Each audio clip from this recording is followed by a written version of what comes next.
Halos kalahating milyong pisong halaga naman ang hinihinalang shabu na sabat sa Isabela, Basilan. At anak ng Vice Mayor ng Zamboanga City at dalawa niyang kasama, arestado naman matapos mahulihan ng shabu. Yan at iba pang balitang probinsyang hatid ni Mav Gonzalez.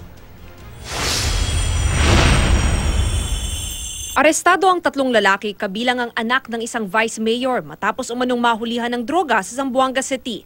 Ang isa sa mga sospek na si Oliver ay anak ni Zamboanga City Vice Mayor Cesar Iturralde. Base sa inisyal na ulat, sakay umano ng motorsiklo ang tatlo nang harangin ng mga pulis sa isang checkpoint dahil wala umanong suot na helmet. Nang kapkapan, dito umano nila nabisto ang 8 sachet ng umani shabu. Reklamong paglabag sa Dangerous Drugs Act ang inihahanda laban sa tatlo. Wala pang pahayag ang mga sospek maging ang Vice Mayor. Sa bisa ng search warrant, hinalughog ng mga operatiba ang bawat sulok ng bahay na ito sa Barangay Tibag, Tarlac City. Ang target ng operasyon, si Agustin Castillo. Sa paghahanap ng mga pulis, ilang sachet ng pinaniniwala ang shabu ang nakuha ng mga operatiba. Nakuha rin ang isang baril at ilang bloke ng marijuana. Aminado ang sospek na sa kanya ang mga baril at droga.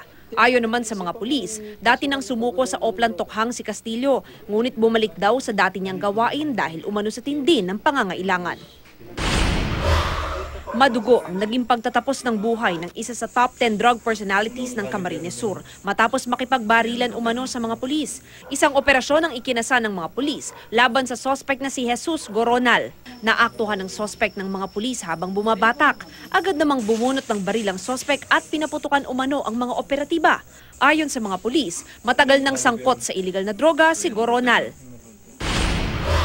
Sa Isabela City, Basilan, aabot sa kalahating milyong pisong halaga ng shabu ang nakumpiska ng isang anti-illegal drug operations. Sa mga litratong ito, makikita ang dami ng mga droga na nasabat ng mga otoridad. 5 individual ang naaresto, wala pang pahayag ang mga sospek. Mav Gonzalez, GMA News.